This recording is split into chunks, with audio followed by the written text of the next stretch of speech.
Her breathing was slow, measured, peaceful, like she hadn't just spent the last hour telling me to trust her. We were in bed, and the room was still warm from the fight she pretended we didn't have. "You overthink everything. I'm loyal. I've always been loyal." Her voice was soft, almost bored. She rolled over, pulled the blanket up, and drifted into sleep as if nothing cracked between us. But it had. Something small and sharp had splintered behind her eyes that night. A flicker of calculation, a slip. I'd seen it before, once, years ago, in someone else. And when I asked her why she was texting with her phone tilted away, she smiled too easily. "You can check my phone if you want." That was the moment.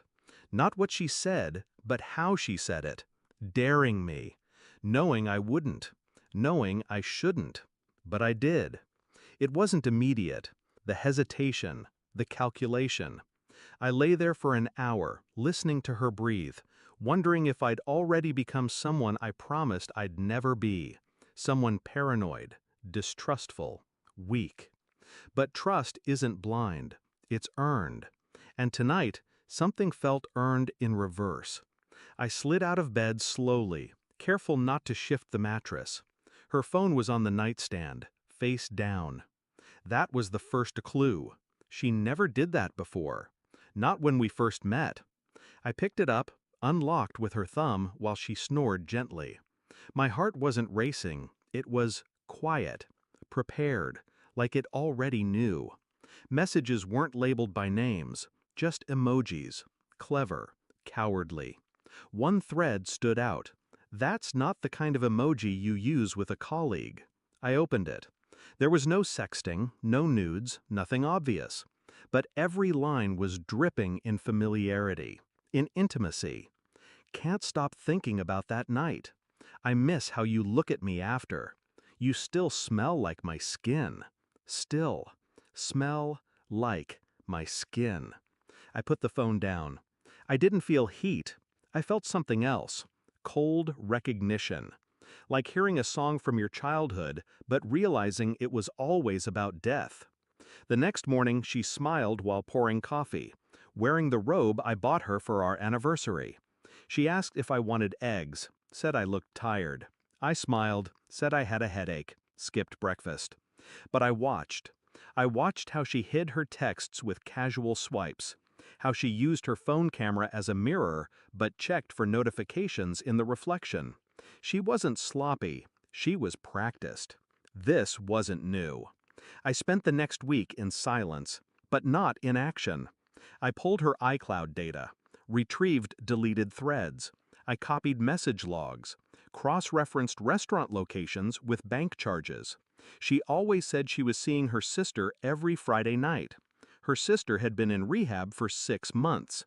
It didn't take long to find hotel bookings. Same location, same room. Alternate credit card. I printed everything, stapled it cleanly, just enough evidence to shatter illusions, but not enough to start a fire. Because I wasn't angry, I was ready. On Sunday morning, she made pancakes, hummed while cooking.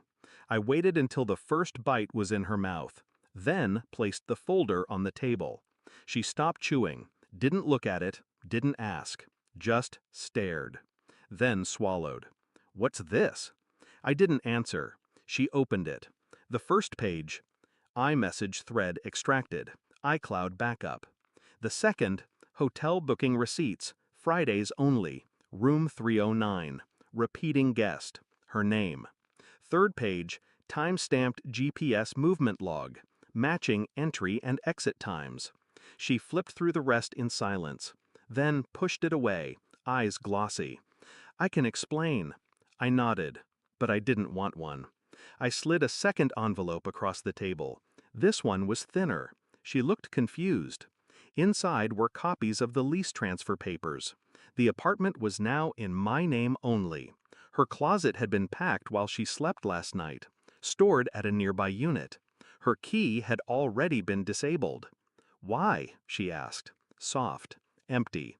Not because she didn't know, but because she didn't think I could. "You said I could check your phone," I said. Finally, Her face cracked. Not from guilt, from the realization that I did. That I acted quietly, efficiently, without giving her the satisfaction of drama. "You could have just talked to me," she whispered. "I am," I said, and stood up. She cried as I left. Not loudly, just enough for me to hear. Enough for me to feel the echo of what used to matter. But I didn't look back. I didn't carry her voice with me. I didn't need closure. Because I never lost anything. She did. What I lost was an illusion. And I don't mourn illusions. I expose them. Then I leave them bleeding in the light.